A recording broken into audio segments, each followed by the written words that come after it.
มื้อนี้ค่อยได้มา1-1กับน้องคนหนึ่งใน TikTok เนาะค่อยได้ชวนเราไปแล้วแต่ว่า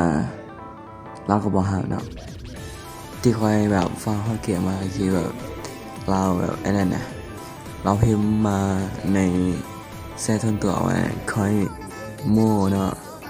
เจอคำนี้ค่อยแบบอยู่บ่ได้นะต้องฟังเข้ามาเลยแต่ว่าอะไรเนาะตามนั้นเนาะเราบ่รับแล้วก็ออกเกมไปค่อยก็เลยเข้าไป TikTok ว่าจะถามมึงว่าชวนไปแล้วคือบ่รับอันนี้ก็เชื่อไปแล้วก็คือบ่รับอะไรเราก็บ่ตอบเนาะคือค่อยก็ส่งไปเราก็บ่ตอบ นั่นแหละนั่นเนาะค่อยเนาะว่าจะหาเพื่อนเล่นแก้เหงาไปก่อนเนาะตอนนี้คือแบบของขึ้นแบบโคตรเลยนะก็ว่าจะมาจัดซะหน่อยนะก็เลยหาคนในแชทโลกว่าจะมา1-1นำแล้วกัน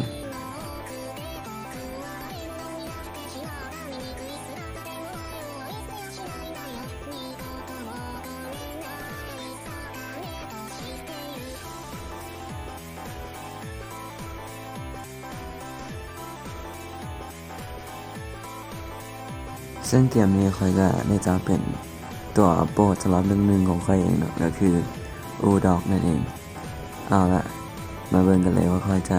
สู้กับเราได้บ่เนาะซึ่งเราก็ได้จำเป็นเท่านั้นของหยินเนาะมาว่าจะมาสู้กับค่อยล่ะบ่ฮู้ว่าเป็นตัวโปรดของเราหรือเปล่านะก็เดี๋ยวเราเล่นน่าจะค่อนข้างเล่นดูอยู่เนาะเพราะเห็นมันเชี่ยวชาญไปแล้วโอเคมาเบิ่งในเกมกันเลยดีกว่าเปิดมาต้นเกมค่อยก็มาฟาร์มบัฟเลนกลางเนาะซึ่งเราก็มาสิเล่นกลางกันเนาะเพื่อก็ได้ฟาวเคคิวเพื่อจะไปย้ายเคคิวเลนอื่นต่อนั่นเองครับจากนั้นค่อยก็ฟาวเคคิวเลนล่างต่อเนาะเพื่อจะฟาวเก็บเวลให้ได้ไวที่สุดนั่นเองตัดมาจังหวะนี้เนาะหลังจากค่อยมาจากเคคิวเลนเทิงเนาะหยิดเราก็มาตอนทับค่อยเป็นอย่างดีแล้วก็ได้อันตีกลางอนาเขตเลยค่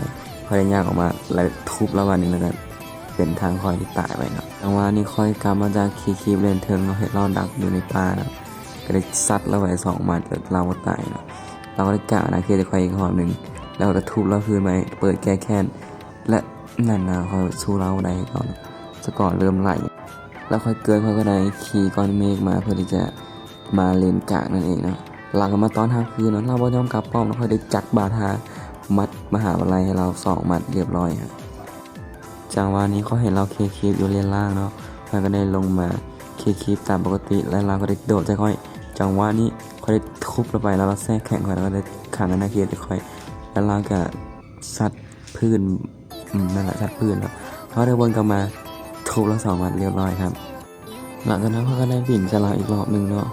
มาเบิ่งกันเลยว่าเขาจะสามารถปิดเราได้บ่เนาะทุบไปมัดนึงแล้วมัดที่2โหเกือบตายแล้วกะอนาเขตค่อยแล้วเขาก็ได้แถมไปอีกมัดนึงเนาะโปรโมชั่นหลังจากนั้นด้วยความที่ว่าคอยได้ใจเขาก็ได้บินเข้าไปใส่เราในป้อมแล้วก็ได้นั่นแหละ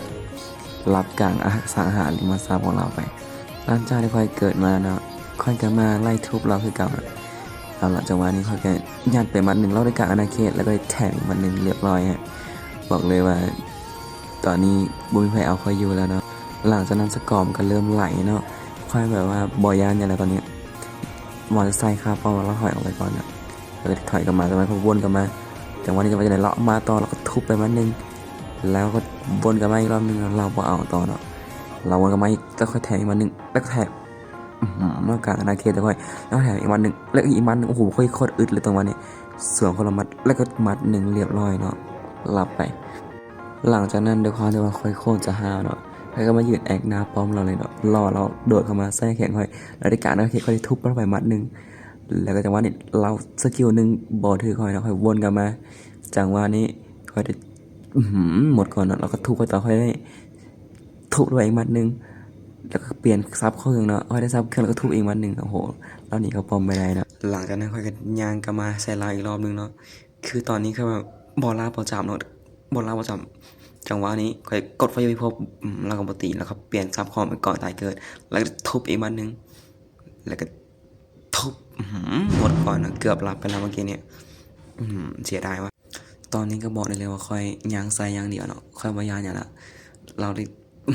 เราพุบหนีออกไปแล้ววนกลับมากลางนะคือจะค่อยหลังจากวันนี้เรา สกิลเว้าสอง